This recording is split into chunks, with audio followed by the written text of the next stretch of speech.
9 जिले 54 सीटों पर मतदान,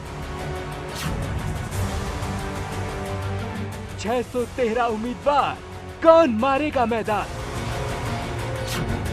7वें दौर में पूरी होगी सत्ता की लड़ाई।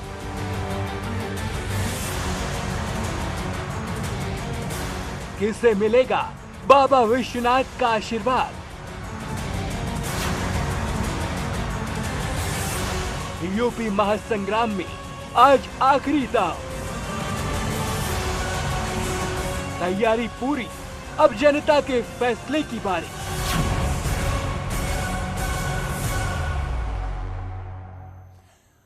नमस्कार, मैं हूं नीलू। तो आज उत्तर प्रदेश चुनाव में आखिरी दौर की वोटिंग होगी और सुबह 7 बजे से शाम 6 बजे तक मतदान होगा। 7वें और आखिरी चरण में 2 करोड़ से ज्यादा मतदाता वोट करेंगे। 7वें चरण में मतदान केंद्र, स्ट्रांग रूम और ईवीएम की सुरक्षा में पैरामिलिट्री की 854 कंपनी तैनात की जाएगी। और इसके अलावा उत्तर प्रदेश पुलिस के 6000 से ज्यादा इंस्पेक्टर और सब इंस्पेक्टर, 53,000 से ज्यादा कांस्टेबल तैयार किए गए हैं। वहीं 18 कंपनी पीएसी और 1550 पीआरडी जवान को भी चुनाव ड्यूटी में लगाया गया है। मतदान केंद्रों पर सुरक्षा के भी पुख्ता इंतजाम कर दिए गए हैं। आज जिन 54 सीटों पर वोटिंग होनी है उनमें वाराणसी, गाजीपुर, चंदौली, जौनपुर, आजमगढ़, मऊ, मिर्जापुर, सोनभद्र और भदोही शामिल है। आखिरी चरण में कई दिग्गजों की साख दांव पर है। ये सियासत के वो दिग्गज हैं जो खुद चुनावी मैदान में हैं, जिनकी किस्मत का फैसला आज जनता करेगी।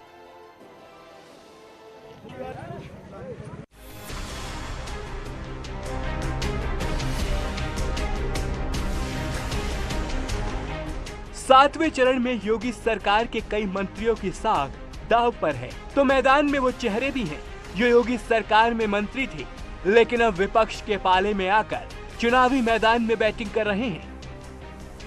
नंबर 1, अनिल राजभर। अनिल राजभर शिवपुर सीट से चुनावी मैदान में है और योगी सरकार में मंत्री हैं। अनिल राजभर के सामने ओम प्रकाश राजभर के बेटे अरविंद राजभर मैदान में हैं। नंबर 2, नीलकंठ तिवारी। संस्कृति और धर्मार्थ मंत्री नीलकंठ तिवारी वाराणसी की दक्षिण सीट से मैदान में है। नंबर 3, गिरीश चंद्र यादव। शहरी एवं नियोजन राज्य मंत्री गिरीश चंद्र यादव भी चुनावी मैदान में है। अब देखना है कि जनता उन पर कितना भरोसा जताती है। नंबर 4, संगीता बलवंत बिंद। संगीता बलवंत बिंद को हाल ही में मंत्री बनाया गया था, जो कि महासमर। तो 7वें फेज की वोटिंग से पहले सीएम योगी आदित्यनाथ ने मतदाताओं से वोट करने की अपील की है। उन्होंने चुनाव के लिहाज से 7वें फेज को महत्वपूर्ण बताया है। उत्तर प्रदेश विधानसभा चुनाव अब अपने निर्णायक दौर में आ चुका है। अब तक 6 चरणों में हुए मतदान का रुझान भारतीय जनता पार्टी के पक्ष में स्पष्ट दिखाई दे रहा है। प्रदेश में एक मजबूत, अस्थायी और दमदार सरकार बनाने के लिए अब 7वें चरण का मतदान अत्यंत महत्वपूर्ण है। पिछले 5 वर्षों में भारतीय जनता पार्टी की डबल इंजन सरकार ने जो कुछ भी किया पूरी श्रद्धा और प्रतिबद्धता के साथ किया है। आपके भरोसे का मान रखते हुए हमने जो कहा सो करके दिखाया है। विगत 5 वर्षों में उत्तर प्रदेश में बहुत कुछ अभूतपूर्व हुआ है। तो 7वें चरण का मतदान अब से कुछ देर बाद यानी कि सुबह 7 बजे से शुरू हो जाएगा और अलग अलग जगहों पर हमारे तमाम संवाददाता विधानसभा सीटों पर मौजूद हैं। इस वक्त सीधे हम अभिषेक उपाध्याय के पास चलते हैं। आजमगढ़ में अभिषेक मौजूद है। अभिषेक, वहां पर किस तरह की तैयारी मुकम्मल कर ली गई है? क्योंकि अब से कुछ देर बाद यानी सुबह 7 बजे से मतदान शुरू होना है, तो किस तरह की तैयारी वहां दिखाई दे रही है? जी नीलू, बिल्कुल आजमगढ़ में पूरी तैयारी कर ली गई है। इस वक्त हम आजमगढ़ के शहर के एक बूथ पे खड़े हैं जो आदर्श बूथ है। आप तस्वीरों में देख सकती हैं, बूथ को पूरी दुल्हन की तरह सजा दिया गया है। साथ ही साथ इसके बगल में एक अपील भी की गई है, छोड़ो अपने सारे काम पहले चलो करें मतदान। उसके बगल में आदर्श मतदान केंद्र पर सेल्फी स्पॉट भी बनाया गया है, जहां पर लोग वोट देने के बाद आएंगे और अपनी सेल्फी को लेकर के पब्लिश करेंगे। तो आपको बता दें, आज कुल 2345 मतदान केंद्रों के 4292 बूथों पर मतदान होने जा रहा है, जिसमें 1313 शहरी व 3979 ग्रामीण बूथ हैं। कुल मिलाकर यहां सुरक्षा व्यवस्था के मद्देनजर करीब पैरामिलिट्री पीएससी के साथ ही 35,000 सुरक्षाकर्मी लगाए गए हैं, जो सकुशल चुनाव कराने के लिए पूरी तरीके से कटिबद्ध है। तो नीलू, तस्वीरों में आप साफ तौर पे देख सकती हैं, अभी चुनाव को लेकर के पूरे 50 मिनट बचे हुए, लेकिन वोटरों का उत्सुकता देख सकती हैं। वोटर अभी से आना शुरू हो गए हैं, शहरी वोटर आ चुके हैं, हमारे साथ जुड़ भी चुके हैं। हम उनसे पहली तस्वीर न्यूज 18 पे दिखाने जा रहे हैं, उनसे बात भी करेंगे। सर, अभी पूरे 50 मिनट बचे हैं, कितना उत्सुकता है? आप अभी आ गए वोट करने के लिए? लोगों में मतदान को लेकर काफी उत्साह है और लोग सवेरे से ही तैयारी में लग गए हैं, क्योंकि मतदान जो है यह लोकतंत्र के लिए बहुत ही जरूरी है और जनता की समस्याओं को, जनता के जो दुख है सुख है उसको दूर करने के लिए इस मतदान जरूरी है। ऐसी सरकार बनाने की जरूरत है जो जनता के दुखों को समझे और उनका निवारण करे। तो निश्चित तौर पे जनता को भी अब इंतजार नहीं हो रहा है। नई सरकार के लिए लोग 1 घंटे पहले से ही बूथों पर पहुंच गए हैं और अपने मताधिकार का प्रयोग करने के लिए लाइन लगाने से पहले यहां पर खड़े हो चुके हैं। तो तस्वीरें आप देख सकती हैं, तैयारी पूरी कर ली गई है। इसके अंदर तमाम जो अधिकारी हैं वो अपने बिल्कुल अभिषेक, 7 बजे का वक्त है, लेकिन अभी से मतदाता वहां पर पहुंचने लगे हैं और किस तरह से उनके मन में क्या कुछ चल रहा है, इस बात को भी उन्होंने शेयर किया आपसे। मऊ से अभिषेक राय और इस वक्त वाराणसी रवि पांडे भी हमारे साथ जुड़ गए हैं। रवि, वहां पर किस तरह की तैयारियां? बहुत कम वक्त बताया है, 7वें चरण का मतदान है, अंतिम चरण का मतदान है, किस तरह का जोश, उत्साह और तैयारी वहां पर?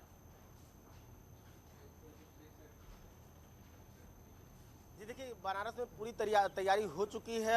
हल्के हल्के उजाले के साथ जो मतदान स्थल पे लोग आना भी शुरू हो चुके हैं। हम इस वक्त वाराणसी के नगर निगम एक बूथ पर खड़े हैं और यहाँ की सारी व्यवस्थाएं देखकर आप खुद कहेंगे कि जो मतदान का जो पर्व है, लोकतंत्र का जो इस पर्व है, इस पर्व में उत्साह जो है वो अपने काफी चरम पे है। बनारस में अगर कुल मतदाता की अगर हम बात करें तो 30,80,840 मतदाता है और जो यहाँ पे बूथ बनाए गए हैं, जो मतदान केंद्र बूथ है वो 1248 और मतदेय स्थल जो है वो 3371 है। और सबसे बड़ी बात यह है इसमें कि जो मॉडल बूथ है वो 100 बूथ बनाए गए। इन मॉडल बूथों में सारी जो तैयारियां हैं, जो सजावट है, वो एकदम दुल्हन की तरह बूथों को सजाया गया है। इस वक्त सुबह का जो है मतदान कर्मी है अपने अपने जो ड्यूटी, अपनी अपनी जो उनकी बूथ है उस पर अपना ड्यूटी, अपना जो उनका जो जिम्मेदारी है उसको ले रहे हैं। और जैसे जैसे थोड़ा समय बीतेगा वैसे वैसे जो मतदाता है उनकी भी जो संख्या है वो यहाँ पर बढ़ने लगेगी, लाइन लगने लगेगी और मतदान शुरू हो जाएगा। बिल्कुल, अभिषेक राय भी हमारे साथ मौजूद है। अभिषेक, वहां पर किस तरह की तैयारी है, किस तरह से, क्योंकि अभी चाहे रवि हो या अभिषेक को दिखाया कि किस तरह से इस जो 7वें चरण का मतदान है और इस महापर्व की तैयारी की गई है, वहां पर किस तरह की तैयारी है?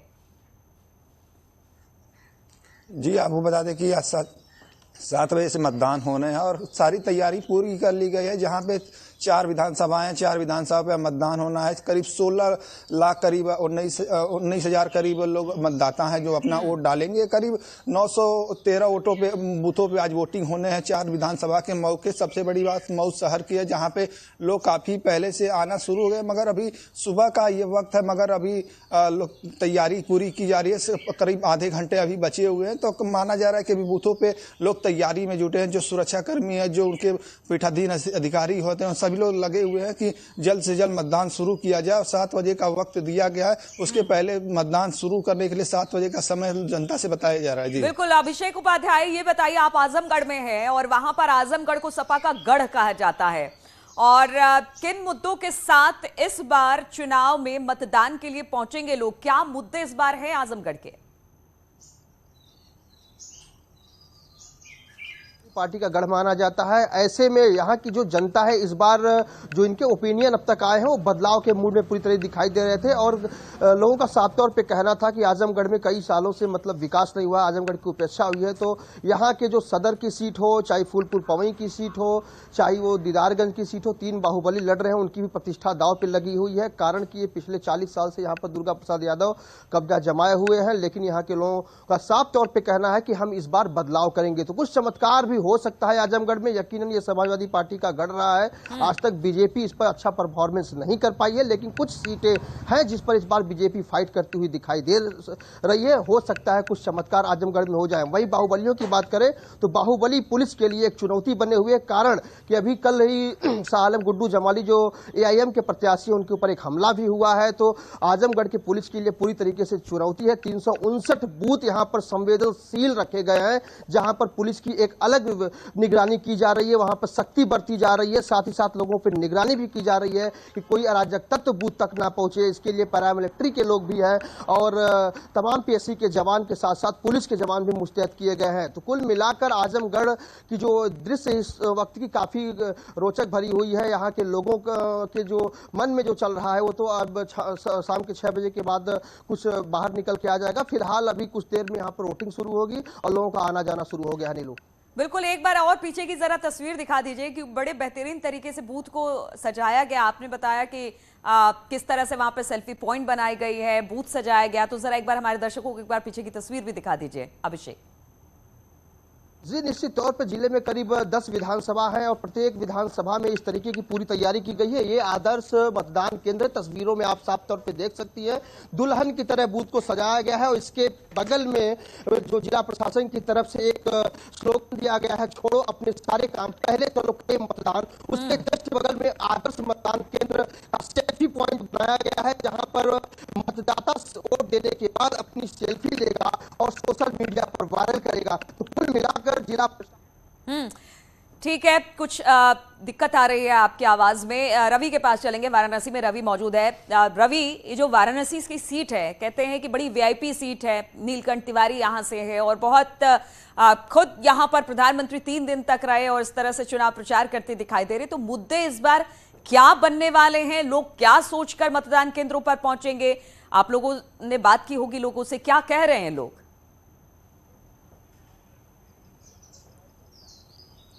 जी बिल्कुल, देखिए वाराणसी में 3 विधानसभा सीट ऐसे हैं जो काफी महत्वपूर्ण है और बीजेपी के लिए महत्वपूर्ण है। शहर दक्षिणी, शहर उत्तरी और शहर शिवपुर विधानसभा जो है, इसमें 3 मंत्रियों का जो साख है वो दांव पर लगा हुआ है। अगर हम नीलकंठ तिवारी की बात करें तो शहर दक्षिणी से वो प्रत्याशी और उनके सामने जो समाजवादी पार्टी है उसने किशन दीक्षित को प्रत्याशी बनाया है। तो इन दोनों के बीच में खासा लड़ाई भी देखने को मिल रहा है और समाजवादी पार्टी इस बार बनारस से ये कहा जा रहा है कि लगभग 3 सीटों पर लड़ाई लड़ रही है। और रही अगर बनारस में मतदाताओं के बात की तो यहाँ पर अक्सर हमेशा से विकास के लिए ही वोटिंग पड़ती रही है और पिछले अगर 5 सालों की बात करें तो जो मुख्य मुद्दा जो बनारस में बना हुआ है वो विकास ही बना हुआ है। फिर चाहे वो शहर दक्षिणी का इलाका हो, चाहे कैंटोनमेंट का इलाका हो या फिर ग्रामीण इलाकों का है। बीजेपी भी लगातार इन्हीं विकास के मुद्दों पर वोट मांगते आई है। तो एक मुख्य मुद्दा बनारस का जो है वो विकास का ही होने वाला है और इसी विकास पर जो 3 मंत्री यहाँ से चुनाव लड़ रहे हैं वो भी वोट मांग रहे हैं। और रही अगर हम पूरे पोलिंग बूथों की बात करें, जहां जहां मतदान पड़ने हैं वहां पर भी पूरी तरह से जो सुरक्षा कर्मी है वो तैनात किए गए हैं। अभिषेक अभी संवेदनशील बूथों की बात कर रहे थे, तो यहाँ बनारस में भी 159 ऐसे संवेदनशील बूथ हैं जिन पर प्रशासन का खासा नजर बना हुआ है। बिल्कुल, तो लगातार सुरक्षा व्यवस्था भी चाक चौबंद की गई है और कोशिश यही की जा रही है और लोगों से यही अपील की जा रही है। मुख्यमंत्री ने भी सुबह सुबह अपील की है कि आप जलपान बाद में करिए, मतदान पहले कीजिए और तैयारी पूरी कर ली गई है। मऊ से हमारे साथ अभिषेक राय भी मौजूद है। अभिषेक, अगर मऊ की बात की जाए तो मऊ जिस तरह से कहते हैं कि आजमगढ़ में अगर सपा का गढ़ है तो सुबह सपा की अच्छी पकड़ मऊ में है, तो वहां पर किस तरह के समीकरण दिखाई दे रहे हैं? किस तरह के मुद्दों के साथ आज जनता मतदान करने पहुंचेगी?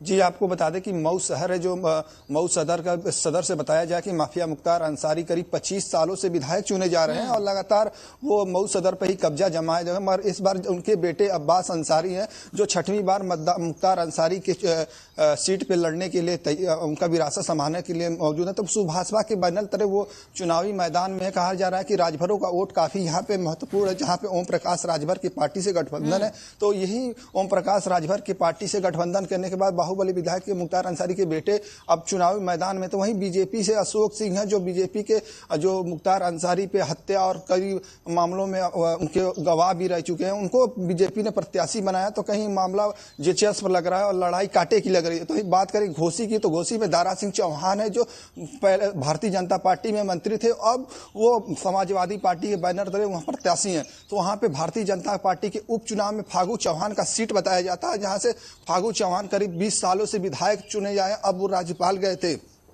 तो उपचुनाव में विजय राजभर को वहां से प्रत्याशी बनाया गया था, जहां से विजय राजभर उपचुनाव में 1700 वोटों से कांटे की टक्कर से जीते थे समाजवादी पार्टी से। तो वहीं दारा सिंह के सामने बहुत बड़ी चुनौती खड़ा हुआ कि वहां के स्थानीय नेता हैं विजय राजभर जो विधायक भी है, और उनसे वहां का एक मुद्दा है कि जो बीजेपी जो बाहरी लोगों का कब्जा है मऊ में, उनको हटाना है और मऊ बचाना है। मऊ के लोग इसी नारे के साथ वोट कर रहे हैं। और करीब कल एक वीडियो जो वायरल हुआ था दारा सिंह चौहान का कि जनसभा में उनकी काफी कुर्सियां तोड़ी गई, उनसे काफी लोग नाराज हैं क्योंकि वो कह रहे थे कि काफी दल बदलू बातें हैं, मौसम वैज्ञानिक, जनता उनसे दारा सिंह चौहान से काफी नाराज रहती है। इसी को लेकर जनता घोसी की वोट करने को काफी उत्साह दिखाई दे रही है। ठीक है, तो मऊ में कांटे की टक्कर दिखाई दे रही है। ठीक है, अभिषेक उपाध्याय, चूंकि आजमगढ़ की हम बात कर रहे हैं और इस बार हमने देखा कि किस तरह के समीकरण बैठते दिखाई दिए। सुबह सपा जो कि कह सकते हैं कि चलिए ठीक है, लग रहा है कि हमारे साथ नहीं जुड़े हैं इस वक्त अभिषेक, उनके पास बाद में चलेंगे, पहले रवि के पास चल लेते हैं।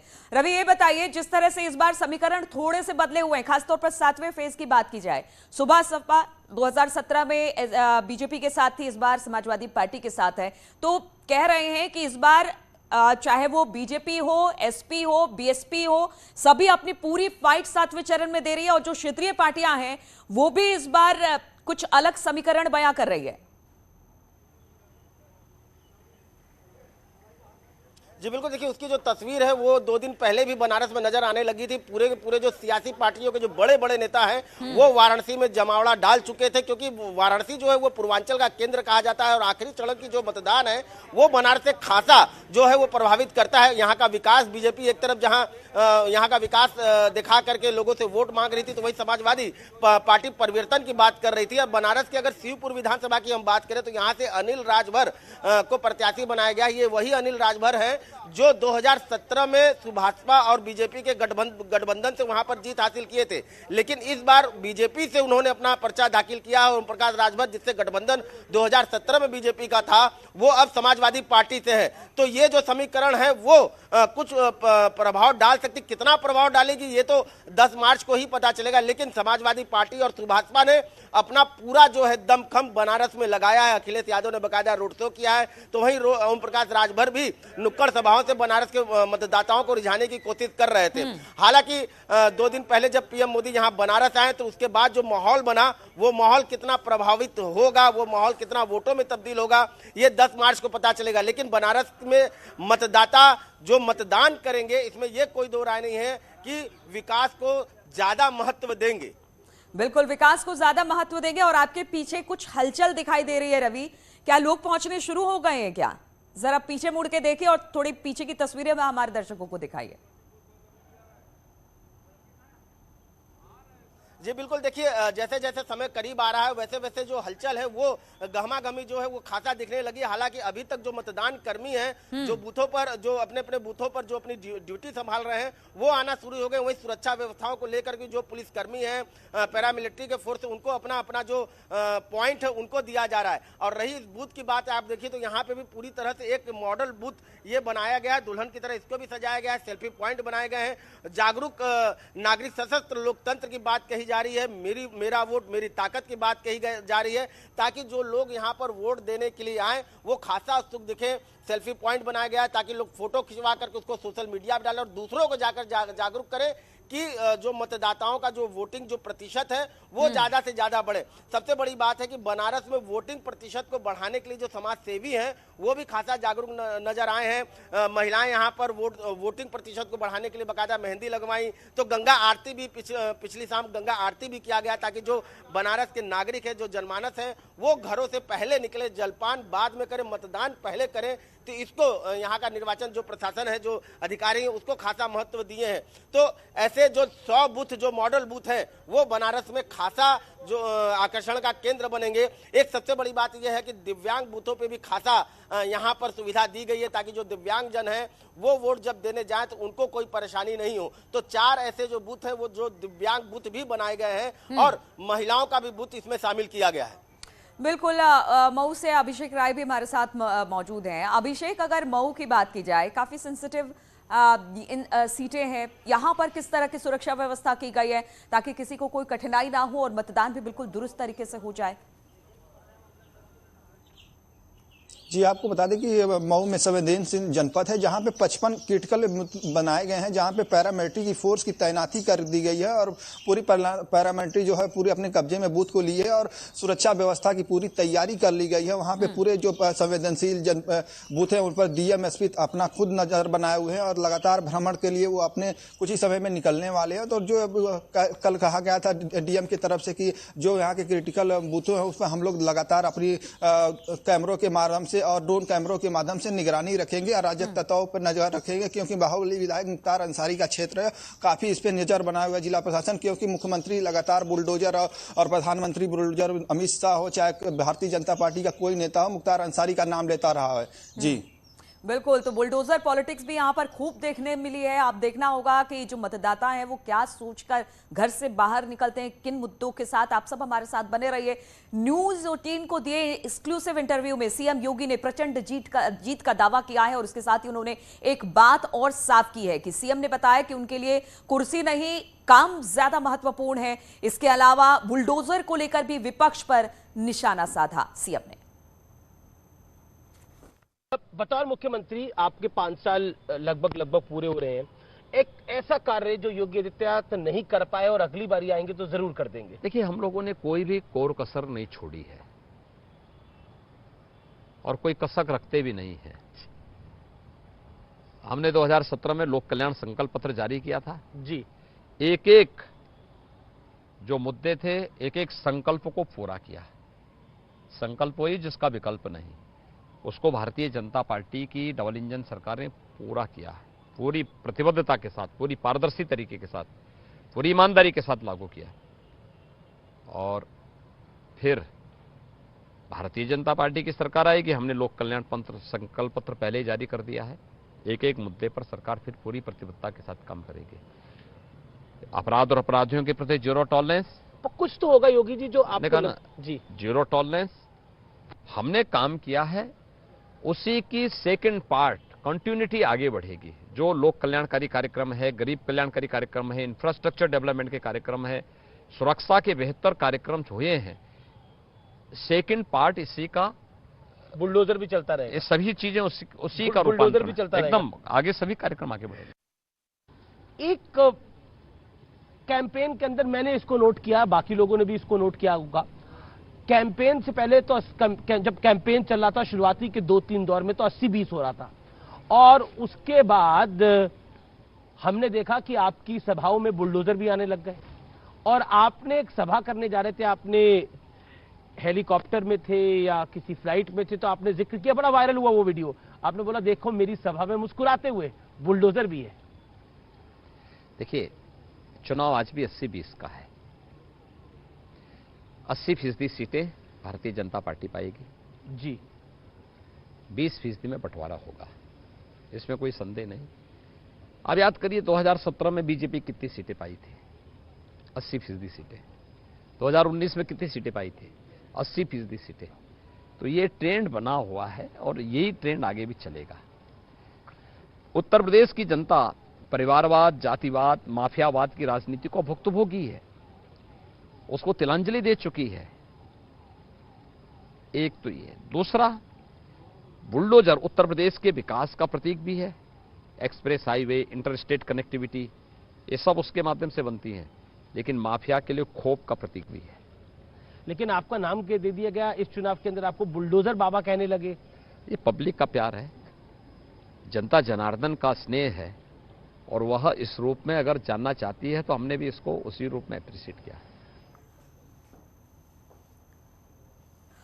और इस वक्त आजमगढ़ से अभिषेक का उपाध्याय हमारे साथ जुड़े हुए। अभिषेक, इस वाले चरण में अगर 7वें चरण की बात की जाए तो खूब बुलडोजर की बात की गई, खूब माफियाओं की बात की गई, क्योंकि ये पूरा पूर्वांचल और इसमें खास तौर पर जब भी सभा की गई मुख्यमंत्री की तो वहां पर 4 बुलडोजर लगे दिखाई दिए।